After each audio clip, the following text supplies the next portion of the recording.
worth the ban as opposed to just like not presenting him the counter matchup. Maybe the Echo ban comes through and TDK have to realize that, okay, that was a first pick worthy champion for them. That shifts around, but...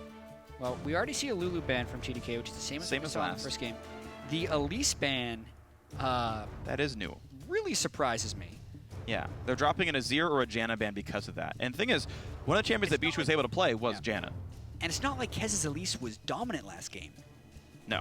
It didn't cause any problems. Renegades crushed it. And then Renegades bans Echo. Not willing to first pick it. Blowing my mind, man. Honestly, very strange. So now the Azir is up without the counter matchup being banned or the champion being banned, which again was blue side banned so that you couldn't 10th pick it. So they dropped their Azir ban for an Elise ban. And sorry, what was the other ban they dropped? And a Janna ban for an Echo ban that they first picked and won with. Whereas Bischu's going to play Janna in a lot of cases. Jason still comes through. So I can understand the Echo ban if the entire plan was we're going to pick Echo so that we can flex it and mess with your matchup sense, right? If like the reason their first pick Echo was good was surprising, and that surprise is now gone. There's actually something to be said about like picking something you don't expect to be picked on your blue side game one, which is why they went with red the rest of the games, is they expected to just be on red side and that card was played. Either way, first pick comes through as Kindred. That was banned before. That ban was dropped for the Jace, which again, I didn't think was going to happen, but did. And they're still not expecting Kez to play Nidalee at all because they let it fall through last time. So the Nidalee is just, you know, we have a unicorn here, a series where teams don't play Nidalee. Yeah, basically. I don't know what's happening. I don't either. It's very strange. This was very, very strange. I can see the logic of banning the Echo because you don't think the surprise factor will be there and they will have better options for it. But like, but it's still Echo. What tweak do you make about the Echo diving you in your Nexus turret living? That's not a champ select tweak. Right, that's him being a better player. Anyway. All right, well, the picks come through, and the early Lucian was actually the grab. So, I mean, the funny thing is, that super dominant Caitlyn Janna was up, and he's like, no. I really want this super early Lucian pick. Because of the fact that Renegades just picked Corki last time anyway, let Lucian go later. Like, they're looking for counter picks everywhere. Okay. That's the only thing I can see. Okay, yeah, I don't buy that. Lucian generic, Gragas complex. Yeah. It looks to me like Renegades just wants to do something completely different, right? Yep. They know they're pretty good with the Echo strategy. They're just trying to confuse TDK even more. I suppose so. Right? They know Echo's strong. They don't want to play it again. They're free of bans because nothing TDK did worked last game. So just like, you know, we're going to ban whatever. We're going to ban our own champions. Screw it. Just so you can't have them because we know they're strong, and we're going to pick whatever we want. That's the logic. How about they take their champions away, right? The Kindred ban gets dropped. They grab Kindred. The Echo gets banned away. The Jace gets banned away, and now they've grabbed Ryze. So you're right. TDK will not get an early Ryze this game. They won't get Ryze at all this game. Renegades seem to care a lot about this champion.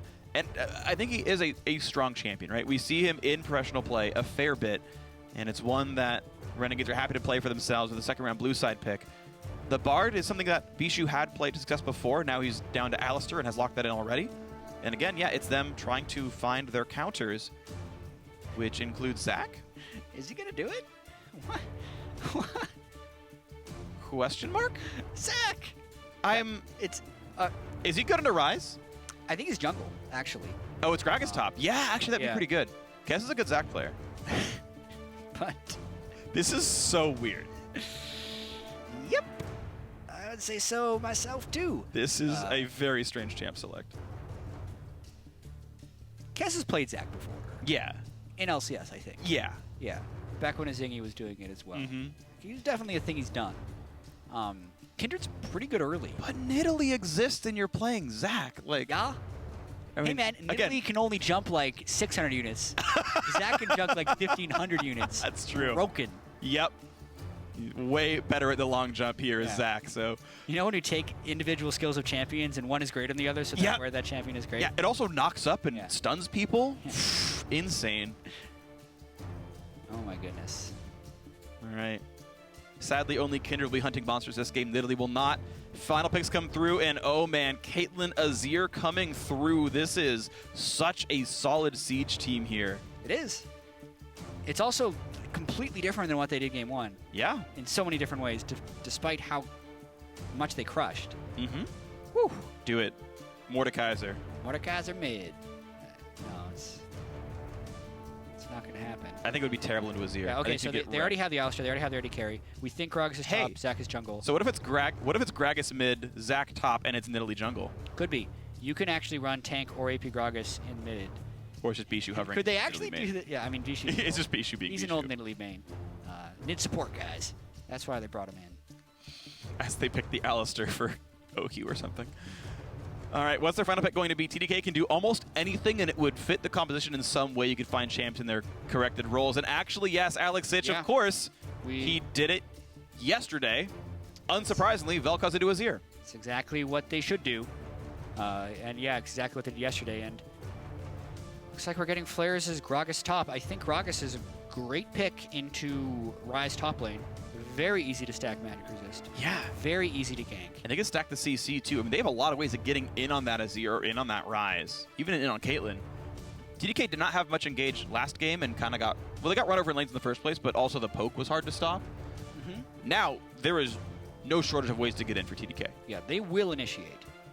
And the Azir and Caitlyn are relatively safe, but there's not a strong tank for Renegades to play against this. They're mainly going to have to just continue to run backwards against the Gragas and Zac and just kind of kill them as they kite backwards. Yeah. So a more challenging game for Renegades, and I am still quite perplexed because their team comp in Game 1 worked so well. Yeah. And very little got denied, aside from the last ban Jace, where I feel like Seraph could have had something else he throws in. Sure, easily. So here we are.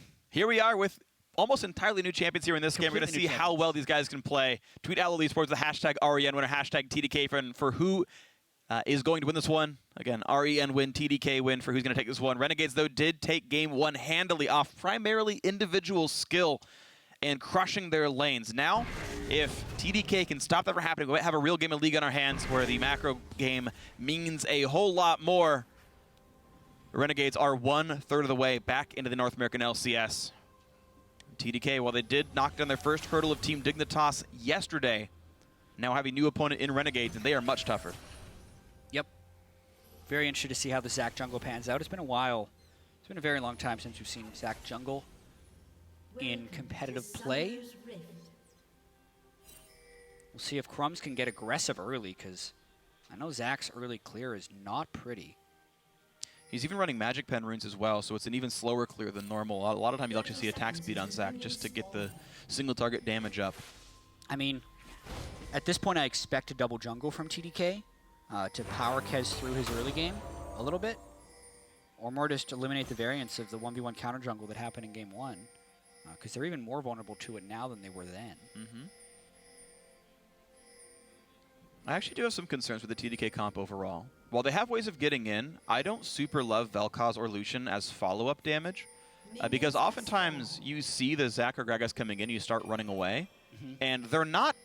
I mean, Lucian's okay at it, right? You dash forward and you pop culling, but Vel'Koz kind of needs the setup time, and unless Gragas delivers him a target, it's just not quite as good as follow-up. It's going to be a little tricky to execute. Both the Zac ultimate and the Gragas ultimate kind of blow people around in a circular way. It's like you'd rather have a Lux where you just press R and you're kind of guaranteed to like hit that on the one person you did CC. The Vel'Koz's range are a bit shorter, but honestly, it's only a pretty minor interaction. A lot more is going to be important in this game. Double jungle is indeed the start here, and we will have a lane swap game, by the way, as Bischu looks to invade on the red buff. Can he steal part of it? No, he'll get some damage though. Yeah, he had no vision. He had no way of knowing if that was a stealable part of the red buff. Flarezs and Kez did share XP though, so neither are level 2. But Seraph and Crumbzz actually allowed to take over pretty much this entire bot side jungle with no interruption from Bischu. I don't know what Bishu's doing. He is 2v0ing? Yeah, the play there, you know where everyone else is on the map, you know there's going to be 2 people jungling. Alistar should be harassing the jungler. That is what you do in lane swaps. Yeah. But instead he sits down with OQ and shares experience. They're both level 2 at the same time. 3 camps taken with no contest there. You got to feel good if you're Seraph and Crumbzz right there, because they took Krugs, red buff, and Raptors, no problem. Ninja dodging away from as many Alex as he can and just continuing to land soldier damage the whole time. My understanding of the matchup is early game, it's still pretty solid. If you're the Azir, you can push him in, but eventually it just starts getting really tough as the Vel'Koz gets more of his skills. Yep, Vel'Koz will just max W, and it just becomes so easy for Void Rift to shove the wave on a low mana cost. that he'll be able to shove it out quite easily. So Seraph, of course, made his way top lane pretty early on, was only really part of 1 or 2 of those camps, then ran up there. Good dodging by Ninja. Alex not guessing properly when he should reactivate the Q to make it split back in towards that Azir. And we'll have pretty similar turret takes. Hakuho took some damage, but no big deal. This will be the turret going down on this wave on both sides, and we expect the solo laner, the top laner, to get the gold. And a canceled jump in there from the Zac. So one of the main uses of Zac, especially if you can get up to level 5, 7, and 9 without getting crushed, because your jump range will increase pretty substantially every rank, is for mid lane ganks. You can go from even behind the mid lane brush, like you can go from Raptor camp to the middle of the lane sometimes. So tremendous mid lane specific gank pathing, and it makes you have some really weird places to ward. So if we talk about like the element of surprise that Ninja had last game on Alex by running mid lane Echo, Kez is kind of going for the same thing here with Jungle Zac. Right. You have to play mid lane differently, and you have to ward differently against a Zac than you do other junglers. So something to track then is how well can Kez get these ganks to work, because right now he's being counter-jungled a bit by Crumbzz, who walks into the top side despite the fact that his dual lane is already left. So a greedy but successful Raptor steal from Crumbzz. You got to feel good about that one. Overall game is a slight lead for Renegades. They had actually shoved in an extra wave in the top side as well. They had given Seraph some of the CS, and Flarezs got a bit less of it. That allowed Seraph to get tier on that first recall. Yep. It's a practice lane swap to make sure that the Ryze had enough money, I'm pretty sure. Because you started Doran's Ring, right? And then had 700 gold on the recall. So a well-played lane swap by Renegades to make that happen. Yeah, I agree. I still think this is going to be a tough matchup for Seraph against Flarezs, although Flarezs is out of mana right now, so Seraph will be okay, especially with the lane coming towards him. If Kez was down here right now for a gank is when it would get dangerous, but he's not, because TDK has been behind in tempo for most of this lane swap. Yeah. Renegades has executed it properly. They had the 1v0 AD carry with the support harassing the jungler. There was no harass from Bischu's Alistar. Yeah. Crumbzz is already going to farm faster than Kez, Kindred versus Zac, but that's exacerbated by the fact that Kez had to be harassed by Hakuho, and Crumbzz and Seraph got the free double jungle. Right. So now, Kez is already working from a deficit, and I think his first gank is going to have to work if they don't want to get run over in the jungle matchup. Definitely agree, and we got to track out how the rest of these matchups go as well, of course. Once again, Seraph does not have a turret to fall back to, but he does have Crumbzz right here in Flarezs. The barrel comes out, spots Crumbzz, but the slow's not going to land, and it's going to be a whole lot of damage. But Zac coming back around this one. A big knockup comes in. Yeah, the minions, though, are not aggroed. Still, the damage comes through, and Ryze gets first blood, knocking down the top lane Gragas, played by Flarezs, who never even flashed away. Crumbzz in the right spot at the right time. There was a little bit of danger of the huge minion wave. Like, in your mind, that's what you want to do as Flarezs and Kez is, okay, we have a big minion wave. We want 2 people down there to push. But Flarezs is low on mana and on health, and Crumbzz was level head. And then they didn't actually fight in the minion wave. Yeah. When Crumbzz went aggressive, Flarezs moved back, and they didn't get the assistance of what would have been 1 to 200 damage per second of minions. Yeah. That was 2 full waves, Yeah. and a lot of range minions, which are a menace this early on in the game. But they're slow to the play, they fight in the wrong spot, and the first gank fails, which is huge for Seraph, who started tier on Ryze and gets first blood. And now has a giant minion wave to farm. He's going to be actually ahead of Flarezs and CS, ahead of him in levels, ahead of him in pretty much every metric you care about. And as Flarezs had never recalled the first time around, he didn't have mana, he didn't have new items, so now his Spectre's Cowl probably would have survived that fight if he had that item this time around. Yeah. But doesn't have it here. Looking for a dive. Bischu is around. He's just to the left on the screen there. You've got a teammate near him as well. And look at that. The Spidey sense coming out. Ninja playing to the back. Has teammates coming around now as well. And look at that. With Crumbzz Nako coming around, putting some trinkets down, that dive is thwarted. Yep, Oku will fall behind a little bit in farm. Freeze was free hitting minions up in the top lane. Both AD carries have gone Cull, so they will just be splitting farm with a lot of sustain right now. I think a lot of times Cull's second item isn't just for the greed, it's just to have an extra lifesteal item. Yeah. And then still transition It's a good laning your item. late game builds. It's more sustain than Doran's Blade gives you, honestly, and it's almost the same amount of attack damage. Colo is definitely very strong, and it's almost ubiquitous in these lane swap games. You stay at full health, and it makes you much harder to dive when the junglers come through, because you're usually missing turrets in your lanes. Right. Flarezs and Hakuho actually have managed to tie back up with OQ and Bischu down here, and Kez, did he step on a Caitlyn trap? Stepped on a trap. Well, that's a good way to gank. Yep, there's a trap in that brush. Wow, another stun on a Bischu. Good damage coming out. Alistar is still fairly durable. He's going to be fine. Once again, 6.6. I believe that had the Alistar heal nerfs in it already to the 33% to your teammates. So damage on OQ is not returned very quickly. Flarezs, though, in a battle. Oh, Crumbzz in a flash. Gets the E damage through. Another chase comes in, and yes, Flarezs goes down once again. His flash not enough to keep him alive. Seraph just coming up from underneath to get in range. And calculated plays from Crumbzz and Seraph. Kez stepped on a trap in the top lane. They knew no one was there. Everyone else was in vision. So they go for a jungle invade. Yep. As the minion wave's going to be hitting the turret, and they very easily kill Kez. Very nice timing on the Rune Prison from Seraph. He got it down just as Flarezs is going to be getting out of there. And then, yeah, the Kindred damage is massive at this point in the game. Easy kill. Yeah, really impressive stuff. Red Smite and an early Devour doing plenty of damage for that one. 0 stacks on it. He just picked that one up himself. So now the stacking game begins. Kobe talks about Devour junglers a lot. He basically says, you don't really have to change your game plan when you play Devour. If you have camps, that's fine. If you have ganks, that's fine too. Just play like you're a default jungler and just enjoy the benefits of eventually getting sated. You get stacks off kills and assists. It's also the cheapest jungle item to increase. And Kindred has very good incentives for on-hit damage, which is an attack speed thing. So like when Kindred buys a Devour, they're not weak as soon as it happens. Yeah, you get basically a better recurve bow. You spend a little bit on the combine, your on-hit damage roughly doubles, and it goes up from there. It's definitely very strong.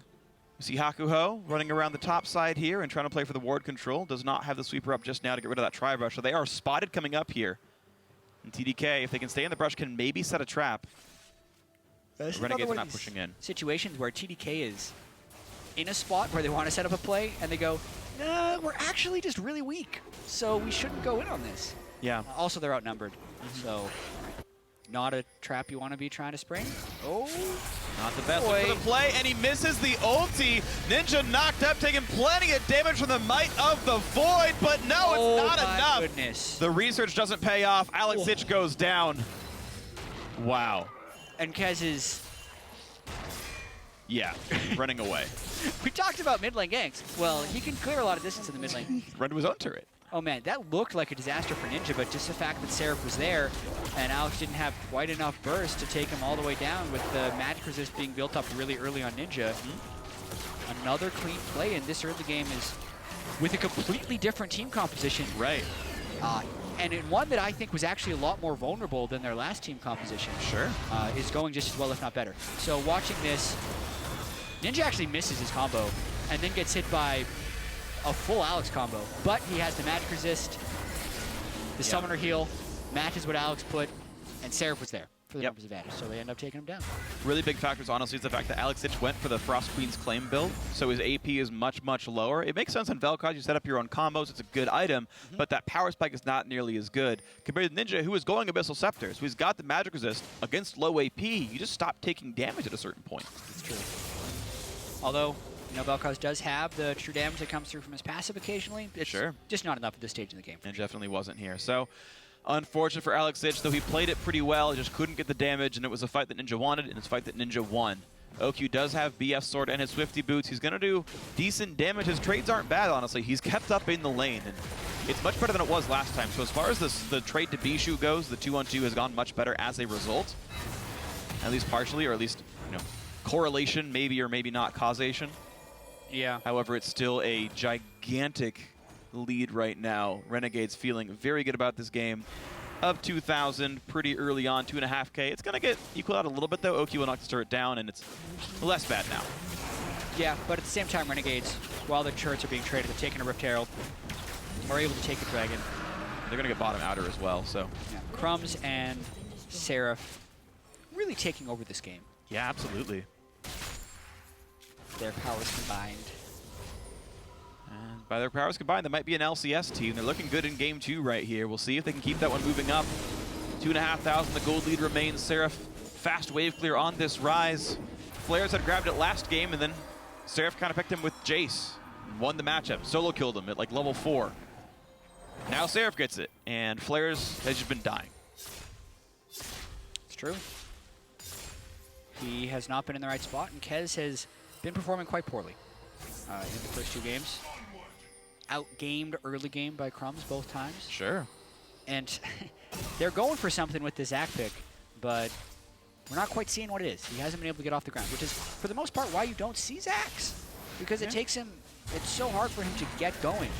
I mean, it's this, right? This is what you're looking for. Knock-up, yep. Knock-up, into combo. That's what they're going for, and they have some damage, but now they're too far behind. Vel'Koz dies under turret to the damage from just Seraph. Yeah, I mean, it's too late. Alex has to stand still to get that combo. They knew exactly where the combo was going. Seraph read the play. They had the numbers advantage. Zac's going to jump on him. Seraph's just going to run straight at Alex. Flash in, hit all the buttons, blow him up before he can do almost anything useful. Alex, he didn't even heal, and he didn't ult.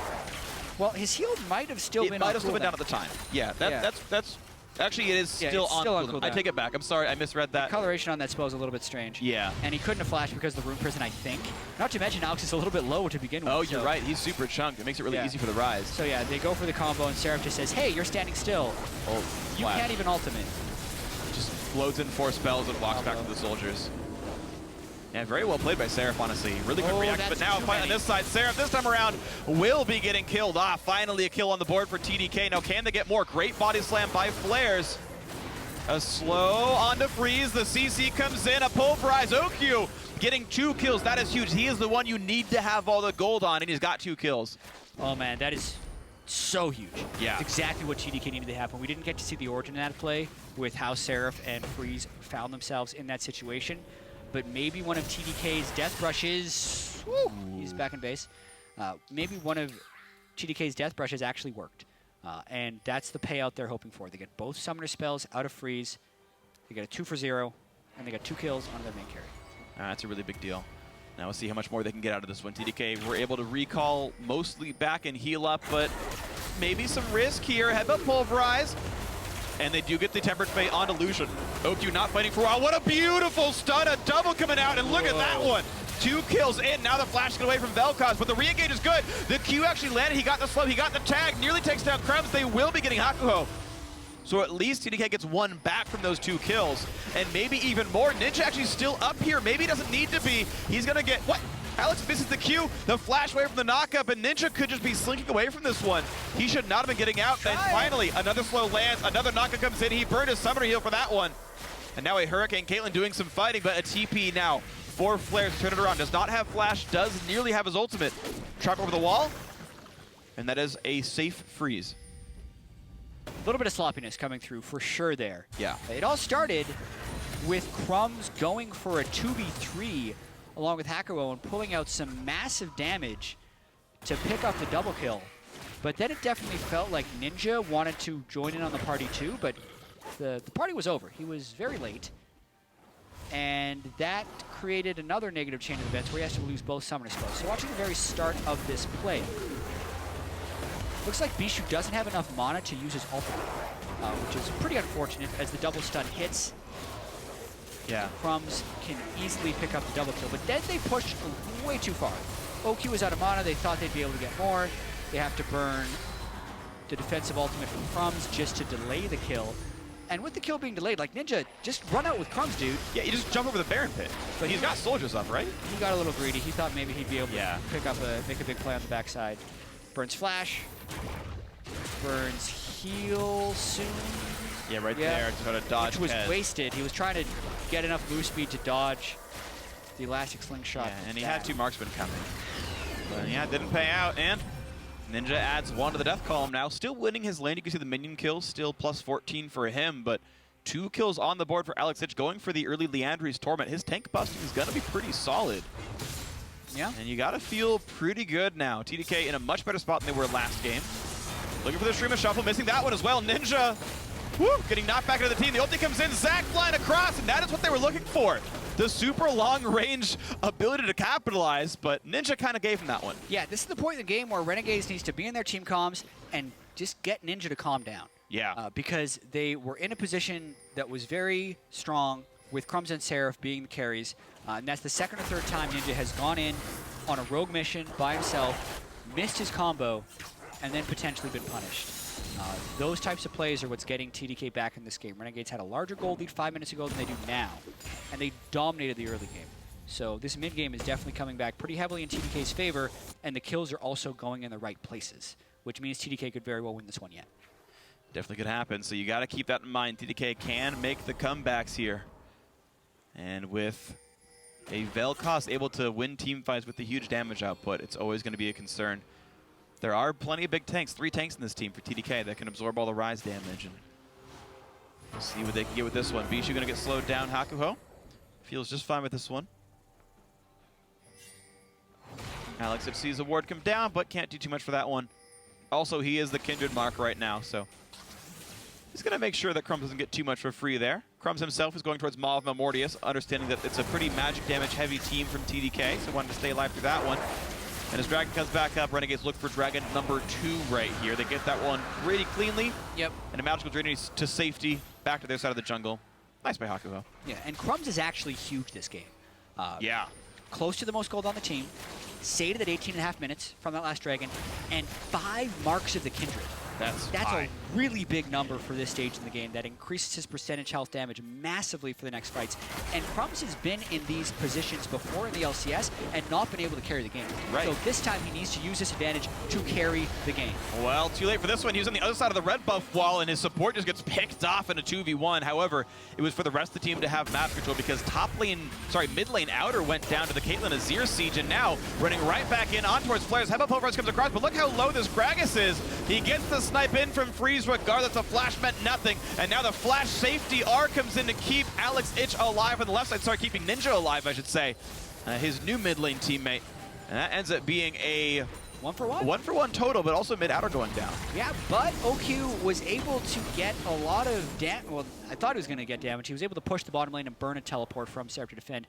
And I think the mid outer was just Sundisk that goes down. I think they had killed it, and then Azir raised one. Then Azir there was kind of okay, so they did get the turn in that overall push, making it a 3,000 gold lead. And they have enough minions down to stop the counter push. So overall, Renegades comes out barely on top. All right, well, good stuff by Renegades. Yeah, 100 local gold is given back for a Sundisk kill. So even though it's usually beneficial for Azir, I guess it technically crunches the gold lead somewhat, but obviously still worth it. It gives you CS you wouldn't have gotten, XP you wouldn't have gotten. You got to feel good for Renegades here. So yeah, just a really nice play on top of the ping ward. Flarezs is waiting. Oh, wow. And he explosive cast him out of Magical Journey. You are not immune to displacements while you're in Magical Journey, so the explosive cast interrupted his move block through that. Really good play. Beautiful timing by Flarezs. He doesn't get his body slam, though. Over-aggressive, though. Not a great play. And as we said, Crumbzz is massive, so just a few hits takes Flarezs extremely low. Although Ninja, once again, goes a little bit too far. Still needs to calm down. But Crumbzz was able to save him. Oof. More poke coming out from Alex. Sadly for him, Liandry's not done yet. He actually stopped and went towards a Fiendish Codex before he was able to finish the rest of those items. But yeah, just a combined cost away, about 750 gold to go from that mask to his wonderful Liandry's damage, which will be a big deal. It's nice to have. The Fiendish Codex, I mean, he could also be going for a fairly early Morellonomicon. The 2 major things that I see in Vel'Koz builds are cooldown reduction and magic penetration. Yeah. Those are the 2 main areas where he scales. He does have ability power scaling, but it's just not as generous as some of the other mages. Right. So you really just want to be able to cycle your spells, get as many passive procs as possible, and then also do as much penance as possible. Right, yeah. Specifically, the design is the ultimate has a high base damage. The actual goal from the designer was, it was an ability that you would still be able to use well if you were behind. Just press R and it's going to have most of its power regardless. And that just means if you're ahead, it just means your build's Magic Pen. Because you multiply the base damage the highest that way. So definitely a good build. Snipe into the face. Flarezs took a headshot right there. You got to feel okay if you're Freeze, and they will keep sieging with these traps. Infinity Edge plus Hurricane is the build, so super, super high teamfight DPS. Yeah. And Freeze is very much in... Oh, wow. Freeze gets wrecked. OQ gets the kill. Shurima knocks back a couple of people, but Zac is still fine here. A slow comes in on a Ninja, jumps up the wall of the Soldier, but a flash chase, short range E, forcing Flash away. Explosive cast will not quite land anything on that one. It was the disengage from everybody else, but still a kill for Team Dragonites. Ties the score 7-7 in that regard. Yeah, and we knew TDK was going to be going for fights. And OQ was also getting very strong as we move later on into this game. So even though it's a 3,000 gold lead, the gold distribution is much more ideal for TDK. Kindred is great at snowballing games, but if we get to super late game, I actually don't think Kindred is that strong as a champion. So yeah. I also kind of wanted to point out Freeze's build order. He has 5 points in traps, 4 points in E here. But he nets the wrong way. That's rough. As Kez is jumping towards him. I don't know if the net would have saved him anyway. certainly didn't help when he nets it in the wrong direction. Yeah, but yeah, you're right. So to illustrate, yeah, freezes max trap first. He has only 2 points of Piltover Peacemaker from probably the early laning phase, like level 3, he learned that. And then has been maxing traps, or sorry, maxing net second to just get away from all the scariness of Gragas and Zac. Lower cooldown on the net. You're going to need it back more frequently. At least that's the logic. And he's just in a farm mode anyway. Caitlyn mainly wants to rely on the auto attacks late game. Look at that little baby Peacemaker. Right. Probably not even worth using at rank 2 with this level in the game. Yeah. But yeah, he's going Hurricane into probably Static Shiv is the best DPS item left. You could probably do Phantom Dancer if you were afraid of 1v1ing a Zac or something. But yeah, double Zeal items. And yeah, it's still going to be a high uptime champion. Yeah, this is rough for Flarezs. Explosive Cast did not send him the right way. Just stuck him into the wall. Seraph, flash WQ, gets the kill onto the turret. Seraph, another solo kill against Flarezs. Now on the bot side of the map, we have Crumbzz going in. Plenty of damage onto Bischu, who pops the ulti himself, and is still getting dove. The red smite coming through to burn him down, and he just barely survives it. But Crumbzz forcing Summoner Heal out of OQ. Meanwhile, top lane tier 2 went down, and Renegades getting farther and farther ahead. Bot lane's going to them as well. Yeah, just as we were talking about the gold distribution being good for TDK, the people that are behind on TDK get punished for their giant disadvantages. A 3-level advantage on one side. Seraph uses his gold distribution and level experience advantage to crush Flarezs in 1v1, and then Crumbzz just goes hard in the bottom lane as well. So the carries, the people that need to make this one happen for Renegades, perform across the map there. Meanwhile, trying to perform down in the bottom river as well as the team's coming back across, looking for Crumbzz here, who is pretty well isolated, spotted out. Ooh, okay, forcing a flash, but why flash? I'm pretty sure he's guaranteed to die. Pops the ulti, looks for a re-engage from his team because Azir is here, but it's still going to be one going down. A trade back, though, as Bischu lost his life as well. It's a 4v4 now, and you've got plenty of damage coming across. Kez holding in the front line. Azir does get a kill, but trades one back as OQ picks him up. And now Zac Love is getting assassinated here. It's going to be a 3-for-2 in favor of Renegades. Mark goes over to Crumbzz posthumously, feeling good about that one. A +1 team fight, and the siege continues. Yeah, I mean, that's why Crumbzz flashes. He was calling for the assistance of the rest of his team. Flarezs, what are you doing, buddy? Just walking into 3 people, gets stunned by Bard, dies for absolutely free. What a terrible mistake. He was 4 levels behind, freezing Seraph, and he body slammed in. Yeah, that is I don't know. Never a play you want to make. That is very poor judgment by Flarezs at the back end of that fight. Makes it a 4-for-2, ensures that the turret goes down. And yeah, now Renegades has a 10,000 gold lead. It was going to be 8 or 9 before that. But watching this fight from the very beginning, Crumbzz gets his Maul Mortius proc, but doesn't bleed too much life. The big thing here is Ninja's assassination attempt actually works in the back of this fight. So he slides all the way to Alex and kills him with the ultimate. Nice play. OQ is still able to pick up a kill on the backside, so OQ will continue to get stronger and get a slow blob kill. And then we don't need to see the Gragas play again. Because he's 120 CS down as well as 4 levels. Like, God, that brutal. We say it's a 9,000 gold lead. Like, 5,000 of that gold is Flarezs and Seraph. Seraph is literally double his gold. Hakuho has more gold than Flarezs. He is a support. Flarezs is essentially a support tank Gragas in this game. So he should not be playing. He should not be playing like a tank. No. He should actually just be playing like either a disengage or a once every 5 minutes you flash and suicide. It's actually the other 4 members of TDK that have to do these fights. Yep. He is impossibly far behind. He is incredibly far behind. Thankfully for them, though, the kills are almost exclusively on Vel'Koz and Lucian. The damage carry is there. They have money. There's always the chance to win that team fight. Bard ulti, though, stops the Zac. No chance of a steal. What a great play. Hakuho and Crumbzz playing it right. The smite comes at the right time as well. Beautifully played Baron take. 27 minutes in. Renegades can now recall, reset the map, and make a potentially game-winning push. Yeah, and with Mark of the Kindred at 8 stacks, that's 10%. Yeah. Max health on those hits. That's lot. why Baron dies so fast. So like that is the Kindred dream. When you have so many Marks of the Kindred, you can rush Baron like no other.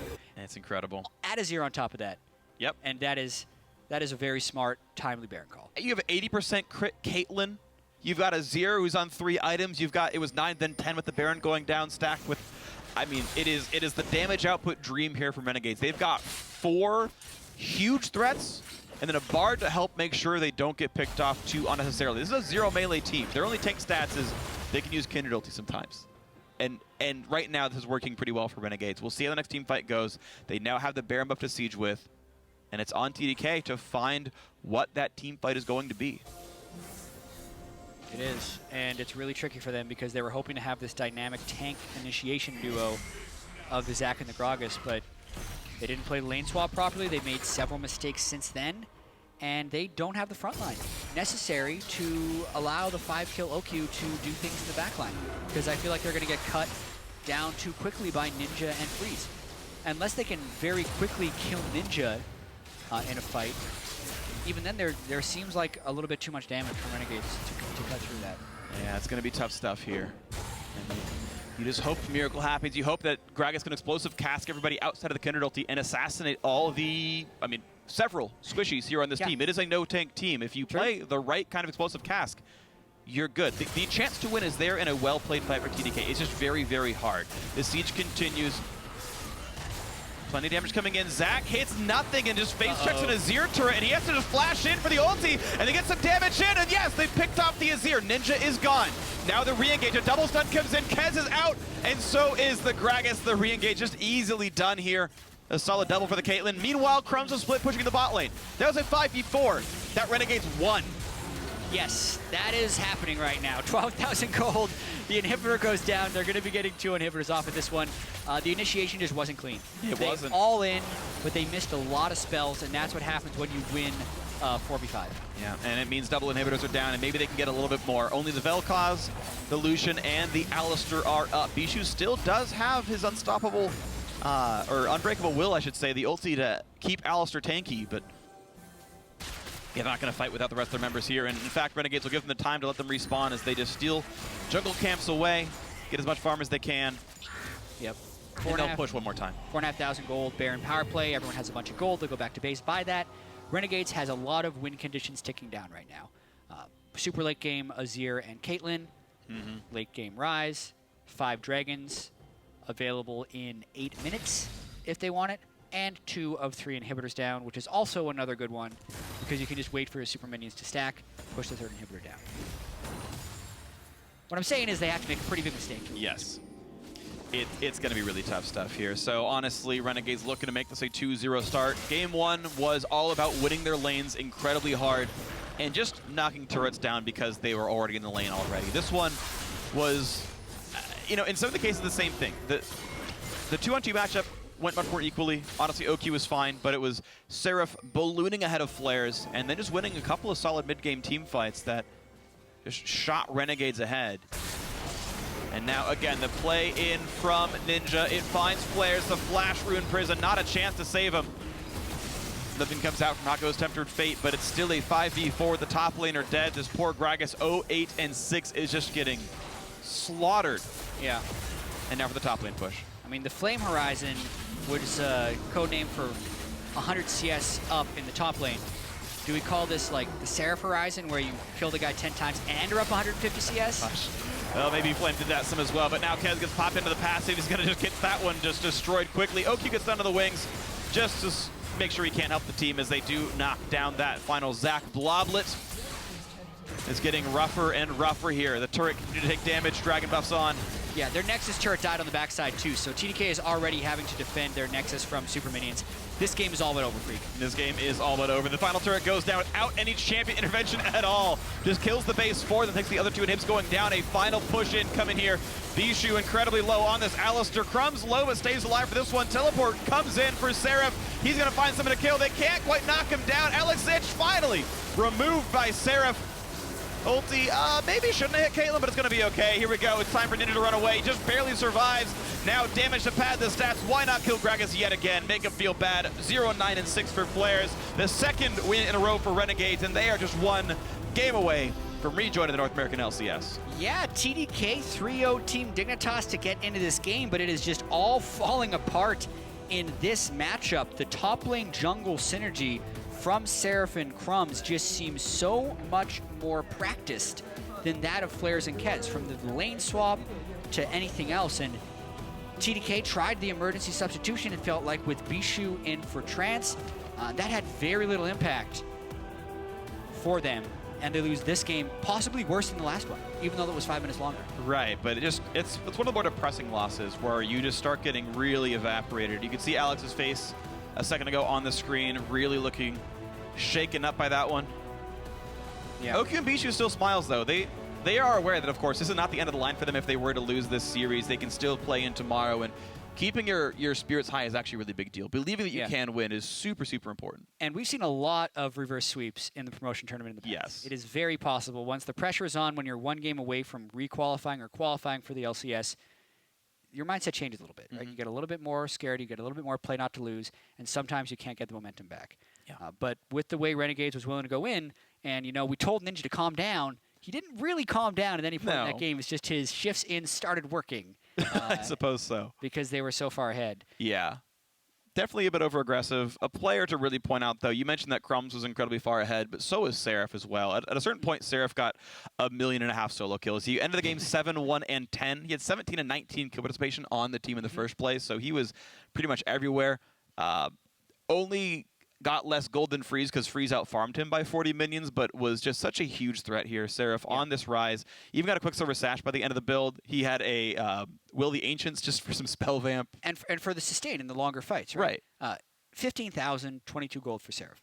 His opponent in the top lane, obviously there was lane swapping and a lot of team factors that played into this, 8,132 gold. So 110 gold away from being a 7,000 gold difference. Right.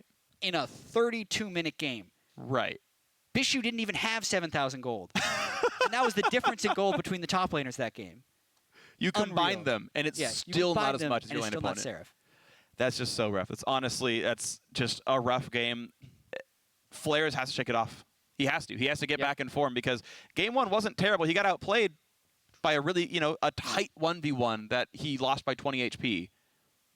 That was what the breaking point was. This was just him getting slaughtered over and over again. So hopefully TDK can shake that off. I mean, worse. Yeah, I know. It's much worse. We'll see if they can recover. We also have a replay we want to show you guys here. It's a 27-minute jungle fight that went Renegade's way, and it's I believe it's the Crumbzz getting caught and then just waiting for his team. Yeah, this was the pretty messy one. We were like, why doesn't Crumbzz just abandon ship? And we can get into this replay. Looking at the minimap, we see where Renegades is following. Like, look where Flarezs has to come from on Caitlyn for this fight.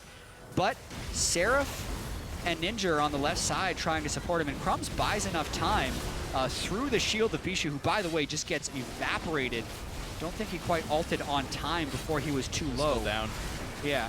And then the nice shift in to finish off the damage from the backline. And it made it a 3 for 2, right? And this would have been okay, right? Renegades was already ahead. Yeah. Then we added on top of it the poor play by Flarezs at the end to make it a 4 for 2 and guarantee the turret goes down. And that made the fight really bad. Yeah, it was such a weird play. Like, this is why I say that Flarezs has to shake it off, because the reason that fight was a 4 for 2 was after that replay ended, Flarezs just dove into 3 people. Like, good morning, America. I'm a rogue one. I'm going to come in and just give you guys an extra kill. And there's no reason ever to do that. And that's just being tilted. It's true. It's like, I got wrecked. For some reason, this play makes sense to me in my current mind state when anyone clear-headed knows it's not. And that you have to fix that kind of issue. Right. And they have to clear their heads, and they have to approach champ select from a different angle this time. Yeah. The thing that I think is going to make this the most difficult for them is the fact that Renegades did something completely different even though they didn't have to. Yeah. And still crushed. So now there are 2 completely unique strategies that Renegades can go with on the counterpick side, and we have yet to see a power pick or counter pick from TDK that looks in any way like it's going to work. Yeah. So really, that is the value for Renegades of doing 2 different strategies in the first 2 games, is you make the other team just like throw up their hands in the air come game 3, because now there's a whole host of issues. Like, a lot of times you'll say, oh yeah, it was this champion and this champion, we stopped that, and you kind of like have this process of elimination. You say, okay, we took out these champions and now these champions were a problem. But you just can't do that when you lose to 10 different champions badly across 2 games. Right. And so now it's you just hope that things go a whole lot better, right? It's been largely individual play differences, and that's a really big issue. It's one of the harder things to overcome, is just when you're getting individually outskilled. Some of these things got fixed, right? The dual lane was getting crushed in game 1, went equal in game 2. OQ started the game with a bunch of kills. Heck, he ended the game 5-0-2, right? OQ's on board. Just get the rest of the team to just play team fights right. And I think TDK has a chance. I think there's not that much you have to fix, but you have to be able to survive your own lanes. Yep. Which is hard to fix just by doing champs like differently. They lost lanes, they lost lane swapping. Right. They have to do one and commit to it and do it well. We'll see if they can do it. We'll see if TDK can rebound for this one and make it into the summer split right here, or if Renegades just makes it 3-0 and gets himself in the LCS right away. We'll see if they can do it right after this. And it's going to be a whole lot of damage, but Zatt coming back around this one. A big knockup comes in. Yeah, the minions, though, are not aggroed. Ninja knocked up, taking plenty of damage from the Might of the Void, but no, it's not enough. Goodness. And they do get the Tempered Fate onto Lucian. OQ not fighting for a while. What a beautiful stun. A double coming out, and look at that one. Oh, there no flash. I'll thank you.